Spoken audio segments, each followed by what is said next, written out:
চরিত্রহীন মেয়ে মানুষ, এত খারাপ চরিত্র কেন তোমাদের? ভালো হতে পারো না একটু? বাইরে তখন প্রচন্ড রকমের হাওয়া বইছে, ধুলোবালি আর শুকনো পাতা উড়ে এসে যেন চারপাশটা অন্ধকার করে দিচ্ছে। হয়তো একটু পর চোখে কিছু দেখা যাবে না, কিন্তু সোনিয়ার মনের ভেতরের দহন হয়তো প্রকৃতির এই রুদ্ররূপের থেকেও হাজার গুণ বেশি। শরণের মুখ থেকে ছিটকে আসা এই তীব্র বিষাক্ত কথাটা সোনিয়া ঠিক মাথায় ধরতে পারলো না। তার মনে হলো তার চারপাশের চেনা পৃথিবীটা এক নিমিষে উলটপালট হয়ে গেছে। সে স্তব্ধ হয়ে গেল। নিজের কানকে বিশ্বাস করতে না পেরে অত্যন্ত কাঁপা কাঁপা এবং বিভ্রান্ত কণ্ঠে ও বলল, মানে? রাত 10টা মাত্র বেজেছিল যখন অফিস থেকে বের হয়েছিল সোনিয়া। আজকে অফিসে কাজের প্রচন্ড চাপ ছিল, তাই এত দেরি। মাঝরাতে এমন কথা শুনে একদম ঘাবড়ে গেছে সে। একজন শিক্ষিত মানুষের কাছ থেকে এরকম ভাষা সে আদৌ কল্পনা করেছিল কিনা তার সন্দেহ। ও তো জাস্ট অফিস থেকে নিচে নেমেছিল। বাইরে তখন ধুলো ঝড়, চোখে কিছু দেখা যাচ্ছিল না। সেই অন্ধকারের মধ্যে তাড়াহুড়া করে রাস্তা পার হতে গিয়ে হুট করে একটা অপরিচিত পথচারী ছেলের সাথে সোনিয়া জুড়ে ধাক্কা লাগে। সোনিয়া সামলাতে না পেরে পড়ে যেতে নিলে ছেলেটি তাকে টেনে ধরেছিল। অথচ ঠিক সেই মুহূর্তেই শরণ নিজের গাড়ি নিয়ে অফিস থেকে বের হচ্ছিল এবং দূর থেকে দৃশ্যটি দেখে চরম নোংরা আর অশ্লীল নিয়ে ফেলে। সে গাড়ি থামিয়ে সোনিয়াকে জোর করে আবার উপরে ফাঁকা অফিসে ডেকে এনে এই নোংরা অপবাদ দিচ্ছে। সোনিয়ার ফ্যাকাশে মুখের বিভ্রান্তি দেখে শরণ যেন আরো বেশি ক্ষিপ্ত হয়ে উঠল। সে নিজের দুই হাত পকেটে ঢুকিয়ে এক কদম এগিয়ে এসে দাঁত কিরমির করে বলল,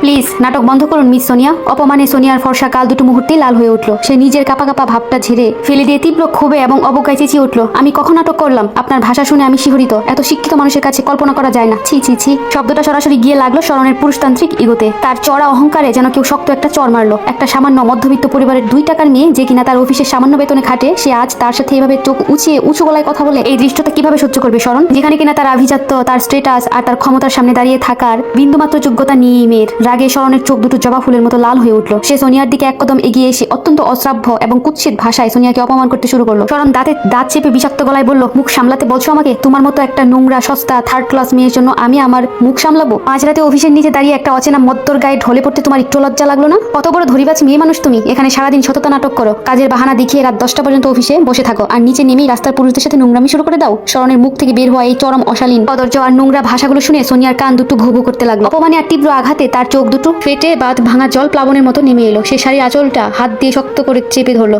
কান্না চেপে রাখার আপ্রাণ চেষ্টা করলেও তার পুরো শরীর তখন থরথর করে কাঁপছিল। একটা মানুষ এতটা শিক্ষিত হয়ে একটা সামান্য ভুল বুঝাবুঝিকে কেন্দ্র করে এতটা নিচু আর নোংরা ভাষায় একটা মেয়েকে চরিত্র নিয়ে কথা বলতে পারে, এটা সোনিয়ার কল্পনার বাইরে ছিল। সোনিয়ার চোখের পানি দেখে শরণের অহংকার যেন আরো চাঙ্গা হয়ে উঠলো। সে উপহাসে সরে বলল, কি হলো? এখন চোখে জল ফেলে কার সহানুভূতি পাওয়ার চেষ্টা করছো? তোমার এই সস্তা চোখের জলে শরণ গলে না। তোমার মতো মেয়েদের আসল রূপ আমার খুব ভালো করেই জানা আছে। সোনিয়া নিজের চোখের জল এক ঝটকায় হাত দিয়ে মুছে ফেললো। তার ভেতরে সমস্ত কান্না নিমিষেই এক তীব্র ঘৃণায় আগুনে রূপ নিল। তার আর হারানোর কিছু নেই। সে সোজা শরণের চোখের দিকে তাকালো। তার চোখ দিয়ে তখন যেন আগুন ঝরছিল। সে অত্যন্ত ধারালো, কর্কশ এবং জীবনের সবচেয়ে বাজে কথাটা শরণের মুখের উপর ছুড়ে দিয়ে বলল, আপনার মতো এত একটা নোংরা পশুর অফিসে যে আমি এতদিন কাজ করেছি, এটাই আমার জীবনের সবচেয়ে বড় অভিশাপ আর ঘেন্নার বিষয়। আপনার শরীরটা দামি কাপড়ে ঢাকা আর মুখে বড় বড় শিক্ষার বলি থাকতে পারে, কিন্তু আপনার ভেতরের মনটা আসলে একটা ডাস্টবিনের থেকেও নোংরা আর দুর্গন্ধযুক্ত। আপনি পুরুষ নামের একটা কলঙ্ক, একটা আস্ত জানোয়ার। একজন সামান্য কর্মচারী মুখ থেকে এমন চরম অপমানজনক এবং বাজে কথা শুনে শরণ স্তব্ধ হয়ে গেল। রাগে তার পুরো শরীর কাঁপতে লাগলো। সে সোনিয়ার দিকে হাত উঁচিয়ে চিৎকার করে ঘর কাঁপিয়ে বলল, স্টুপিড, জাস্ট শ্যাট আপ। আজ এই মুহূর্ত থেকে তোমাকে এই চাকরি থেকে বরখাস্ত করা হলো। আর জীবনে নিজের এই চরিত্রহীন মুখটা কখনো আমাকে দেখাবে না। Get out. শরণ যখন সোনিয়াকে চাকরি থেকে বরখাস্ত করার ভয় দেখিয়ে চিৎকার করে উঠলো, তখন সোনিয়া আর নিজের রাগ ধরে রাখতে পারলো না। সে টেবিলের উপর ধুম করে একটা থাপ্পড় মেরে রাগে ফেটে পড়ে বলল, তোর এই কাজ এই মুহূর্তে আমাকে বিনামূল্যে দিলেও আমি করবো না। জানোয়ার, 3 বছর ধরে তোকে সেই পরিমাণ সহ্য করেছি, কিন্তু আর না, এক সেকেন্ডও তোর এই নরকে আমি থাকবো না। শরণ সোনিয়ার এই মারমুখী রূপ দেখে সোফায় লাথি মেরে হিংস্র গলায় চেঁচিয়ে উঠলো, shut up you bloody characterless bitch. How dare you talk to me like this. তোর মতো একটা থার্ড ক্লাস চিট আমার অফিসে বসে আমাকে জ্ঞান দিচ্ছে, জাস্ট লুজার। সোনিয়া শরণের খুব কাছে এগিয়ে গিয়ে নিজের তর্জনী উঁচিয়ে বলল, এই মুখ সামলে কথা বল। আমার চরিত্রে আঙুল তোলার কোনো অধিকার তোকে কেউ দেয়নি। কোন সাহসে তুই আমাকে এতগুলো কথা শোনালি রে? টাকার পাওয়ার দেখাস, তাই না? মনে রাখিস, সোনিয়াকে কেনা যায় না। তোর বাপকে বলে দিস, কোনো প্রকার দোয়াই সোনিয়া আকসারি মানুষের পা ধরে বসে থাকে না। কথাটা শেষ করেই সোনিয়া তীব্র ঘৃণায় শরণের মুখের উপর সরাসরি থু করে থুতু ছুঁড়ে মারলো। তারপর এক মুহূর্তও না দাঁড়িয়ে দরজার দিকে দৌড় দিল, কিন্তু শরণ এই চরম অপমান সহ্য করতে পারলো না। রাগে অন্ধ হয়ে সে এক লাফে গিয়ে সোনিয়ার রাস্তা আটকে দিল। সোনিয়া দরজা খোলার আগেই শরণ সোনিয়ার কোমর শক্ত করে চাপটে ধরলো এবং এক ঝটকায় সোনিয়াকে টেনে এনে নিজের শক্ত বুকের সাথে একদম মিশিয়ে নিল। সোনিয়ার পিঠ শরণের বুকের সাথে লেপটে গেল। সোনিয়া ছটফট করে নিজেকে ছাড়ানোর চেষ্টা করতেই শরণ তাকে ঘুরিয়ে নিজের মুখোমুখি করলো এবং তার কোমর আরো শক্ত করে চেপে ধরলো, যাতে সোনিয়া এক চুলো নড়তে না পারে।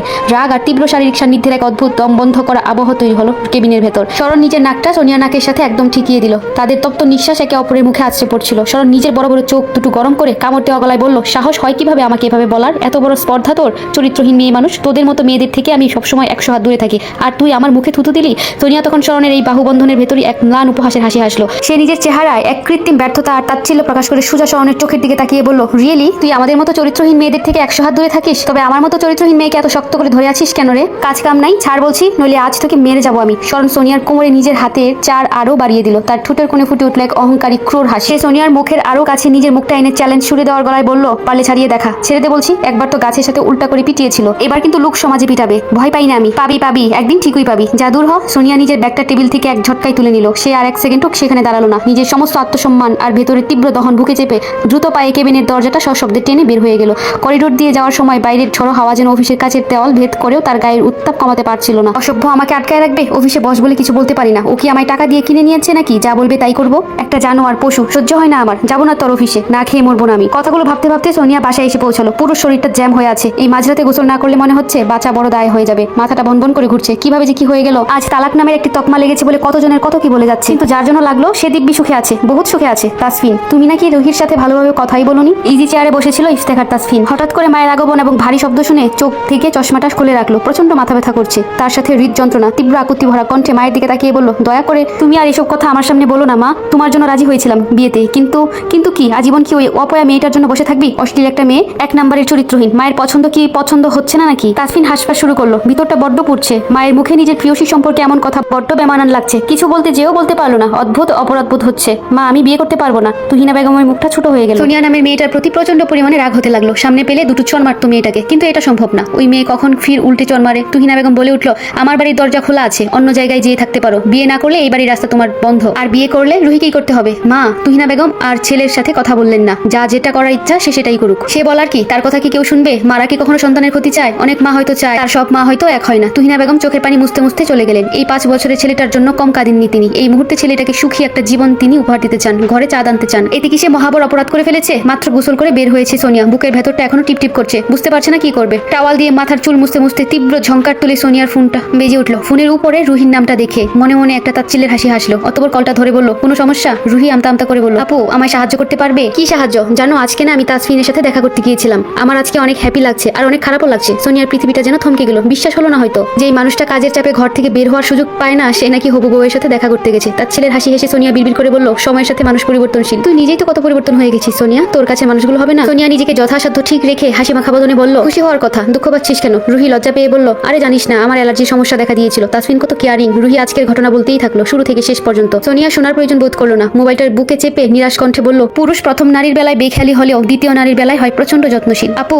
বল, কিছু টিপস দাও না, কিভাবে তাসফিনকে পটাবো? সোনিয়া মুখটা গম্ভীর করে বলল, এমনিতেই পটে গেছে, কিছু করতে হবে না। একটা শব্দে কলটা কেটে গেল। ফোনের দিকে তাকিয়ে আফসোস করলো রুহি। ফোনকে বকতে বকতে বলল, খুবই খারাপ ফোন তুই, একদম আসল সময় কেটে যাস। সিলিং এর উপর তাকিয়ে গুনগুন করে বলতে থাকলো সোনিয়া, পুরুষটি ভীষণ চালাক, জাল বুনতে বেশ দক্ষ। মুহের জালে আবদ্ধ করার পর আমায় জানান দিয়েছে আমি নাকি তার জাল ছেঁড়ার অস্ত্র হিসেবে দিয়েছে তার হাসি। তা দিয়ে কি জাল ছেঁড়া যায়? হাসি দেখলেই তো আমি এলোমেলো হয়ে যাই। জাল কিভাবে ছিঁড়বো? তাই তো বিচ্ছেদের পথ খুঁজে দিলাম। মা, ও মা, দরজা খুলো বলতেছি, তোমার সাথে কথা আছে। দরজা খুলো, তাড়াতাড়ি খুলো দরজা। তীব্র খটখটানি ও দরজা থাবড়ানোর শব্দ শুনে আমিনা বেগমের ঘুম ছুটে গেল। পাশেই তার স্বামী শাহরিয়ার খান গভীর ঘুমে আচ্ছন্ন। বিরক্তিতে কপাল গুটিয়ে আসলো আমিনা বেগমের। মুখটা বিকৃতি করে ঠাস করে দরজাটা খুলে দিল। ছেলের দিকে তাকিয়ে কড়া কণ্ঠে বলল, বেয়াদব একটা, মাঝরাতে বাবা মার দরজার সামনে এসে এসব কি করা হচ্ছে? আদব কায়দা নেই কোনো? মা, আমিনা বেগমের চোখ মুখ গুটিয়ে নিল। প্রচন্ড বিরক্তিতে বলে উঠলো, গলা ঝেড়ে কাশো বাবা, মাঝরাতে মেমে করার জন্য এখানে এসেছো? না, তাহলে আমি একটা মেয়েকে পছন্দ করি, বিয়ে করতে চাই। আর মেয়ে তোমার অনেক পরিচিত, নাম সোনিয়া।